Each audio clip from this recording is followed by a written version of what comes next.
What is going on, football fans? Back at it with another New York Giants video as Week 3 is here and the New York Giants are ready to square up against the San Francisco 49ers. The Giants coming in at 0-2, the Niners coming in at 1-1. Before I get started, just want to let everybody know I will be live tonight with Bad Dog on the channel for Talking Giants. In addition to that, I'll be live Saturday, have some subscribers on. We'll talk about the game. And then Sunday, of course, I'll be live streaming the game. So hopefully I see some of you guys over on the channel for that. But I wanted to jump into the matchup here between the New York Giants and the San Francisco 49ers. The 49ers, of course, coming off a miraculous season in which they went from the number 2 overall pick all the way to the Super Bowl last year, where they ended up losing to the Kansas City Chiefs. But they have a phenomenal team over there with Kyle Shanahan. The Giants fans were hoping that we would be able to duplicate something, maybe not this year, but in the near future, as they were able to turn that team around very quickly. Of course, Bosa being on the team certainly didn't hurt. Well, bad news for the 49ers last week. Bosa went down with an injury, along with a number of others, and we'll get into all of it in this video. Before I get started, we're going to go over the lifetime record between both of these teams, the Giants, the Niners. They've met 41 combined times. The Giants hold a one-game advantage at 21-20. The last 2 times these teams met was in 2018. I think it was a Monday Night Football game. I think I remember calling the game, and Nick Mullins, who's going to be starting in this game, or at least it looks as if he's definitely going to be starting in this game, actually was the starting quarterback for that game. That year, I think Mullins started 8 games. He actually played fairly effectively, had 13 touchdowns, 10 interceptions, and one guy he featured throughout that entire season was George Kittle. Kittle had a breakout season. He's another guy that's questionable going into this game, but a lot of people seem to think he will play. In 2018, with Mullins throwing him a lot of balls, Kittle caught for over 1,300 yards, by far his most effective season in the NFL, and we all know that the New York Giants struggle against the tight end position. That is something that you definitely have to keep your eyes on throughout this game. There's no doubt about it. What did the New York Giants struggle with more so than anything else last week and the week before? It is third down conversion rates. The Giants have to do much better in that area. They were, I think they were 3 for 16, 3 for 13 in terms of offense, and they were 9 for 16. The opposition was able to convert third down against the New York Giants last week. And right now, the New York Giants rank second to last in third down defense. That cannot continue. The defense as a whole has played great. We rank in 4th in yards against both the Steelers and Bears combined. But the third down defense is the major reason, and the offense are the major reasons why the New York Giants rank as poorly as they do in the time of possession. I think they're 26 or 27, which is actually probably better than last year, as sad as that may be. But the New York Giants are falling into the same traps they have before, because they can't convert on third down, because they can't run block, even though it was a little bit better last week. They're only running the ball 30% of the time, which is the worst number in the entire league. The Niners, to the contrary, run the ball 45% of the time, which is actually slightly down from last year, where they ran it over 50% of the time, and were the second leading team in all of football. The Giants are going to have a much more balanced approach in this game, but to be able to do that, they're going to have to be able to run block and hopefully get out to a lead. And against this team, that's not impossible. Of course, if the 49ers were at full strength, there is no way I'd be picking the New York Giants in this game. The other thing I want to mention is a lot of people talked about the Niners having to travel. That's not the case. They played the Jets last week. They did not fly back to San Francisco. From what I was able to read, they actually stayed in West Virginia, which doesn't make a ton of sense to me. You're still, 6 hours away from the stadium, but they didn't travel all the way back to California. They decided to stay relatively close to the metropolitan area. So it's not a normal travel week for the San Francisco 49ers. Now, of course, the big storyline going into this game, Kyle Shanahan complained about the turf last week, in which the San Francisco 49ers had a ton of injuries. And we're going to go over them right now. Nick Bosa is out for the year.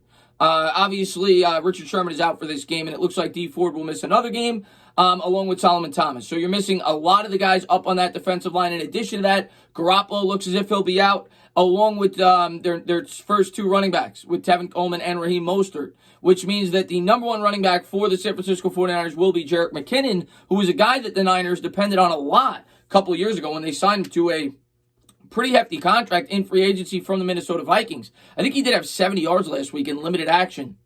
So I still think he's a guy that could do damage. And when you look at this 49ers offense, they are all about the run, and they're all about pre-snap motion. Last year, the 49ers led the league, I think, or first or second, in terms of fullback usage.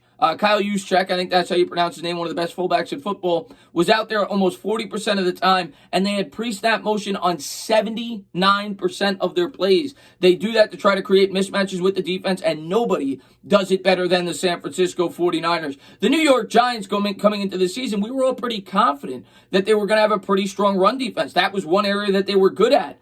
The thing that's funny is the New York Giants so far this year, even though their defense is vastly improved, we're tied for 5th in sacks. We're 4th in yards against. We're 11th in points against. Our running defense ranks near the bottom of the league. I think we're in the bottom 10. And why is that? Well, in my opinion, I still think we have a strong defensive line. I still think we're pretty good against the run. When you break down the numbers and you look over the last 2 games, yes, the New York Giants have surrendered 276 yards on the ground, which is nearly 140 yards a contest. That's a lot. But what's the main reason for that? Well, it all goes back to the third down conversions on both sides of the ball. The fact that the offense can't sustain drives, it wears down the defense, and the defense, of course, is giving up third down opportunities. When you look at it, we've surrendered 276 yards on the ground. 146 have come over the quarters 1 through 3, so 6 quarters combined over the 2 games. In the 2 fourth quarters, the New York Giants have surrendered almost half the rushing yards at 130. So the running defense through the first 3 quarters has been pretty good, and my theory behind that is the New York Giants are starting to wear down. Well, that cannot happen in this football game, especially against a team like the 49ers. No team is better at running the football. Now, of course, without their 2 running backs, maybe it hinders them a bit, but they still have a good offensive line. They still have that pre-snap motion offense, and Kyle Shanahan is a brilliant offensive mind, and I look for them to feature that. In terms of what else the 49ers will do on defense, well, it goes back to George Kittle. Like I said earlier, Nick Mullins and him definitely had some chemistry.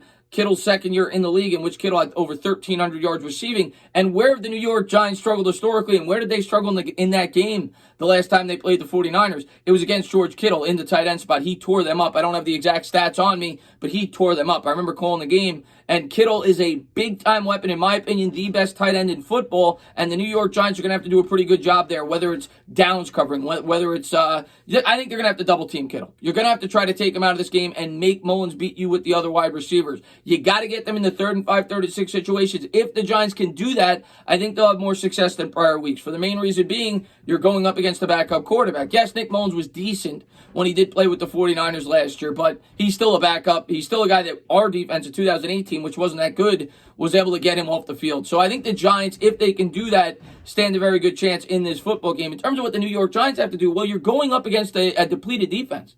Like I said, they're basically missing their 2 best pass rushers. They're missing Sherman, who's one of their best players in the secondary, and they're missing Solomon Thomas.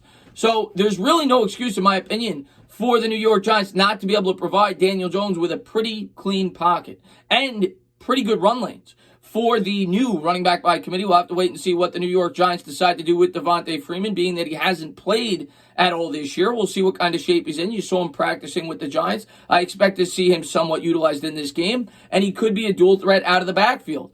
And then, of course, I think Wayne Gallman and Dion Lewis will get more touches out of the backfield. I think it'll be a committee-by approach. But I do think the Giants should be able to get a sizable push up front. I'm not going to tell you it's going to be a flawless game. I'm not going to tell you that the 49ers aren't going to be able to hold their own on defense, but I don't think we'll get dominated. I don't think Daniel Jones is going to be under constant pressure. Of course, we're without 2 huge weapons. We're making up for Barkley with the running back by committee approach, and we're also without Sterling Shepard. So Darius Slayton and Evan Ingram will be the primary guys that they go to. I mean, they just will be. Golden Tate as well. And after that, who do you got? I mean, C.J. Board, Damian Ratley, maybe one of these guys steps up. But the guy who really needs to get it going here is Daniel Jones. But the thing is, he needs the help around him on offense to be able to do that. We have to be able to block. We have to be able to establish that run, provide him with a clean pocket, and I truly believe that Daniel Jones could go out there on Sunday and deliver us a win against the San Francisco 49ers. Jones last week struggled in the first half. The offense came back. They fought in the second. The defense shut out the Bears. I hope and expect that team to come out fighting from the start of this game, knowing that it's a must-win game. We can't drop to 0-3.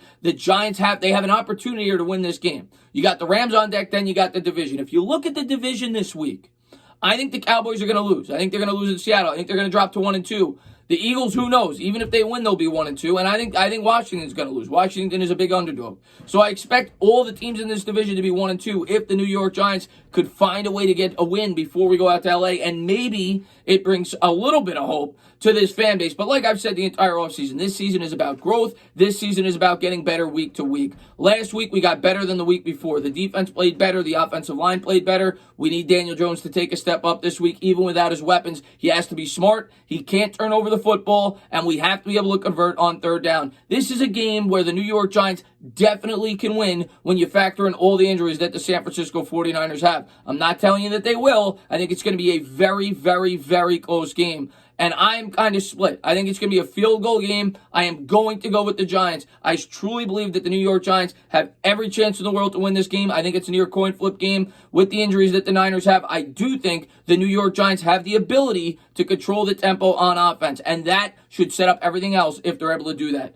Establish the run, like we say every week, throw the football, and the New York Giants may be able to get to 1-2. I got it Giants 20, Niners 17. Give me the Giants by 3 as the Giants get to 1-2. As always, guys, if you like what you watch, please subscribe, drop a comment, maybe give me a little thumbs up. Cheers.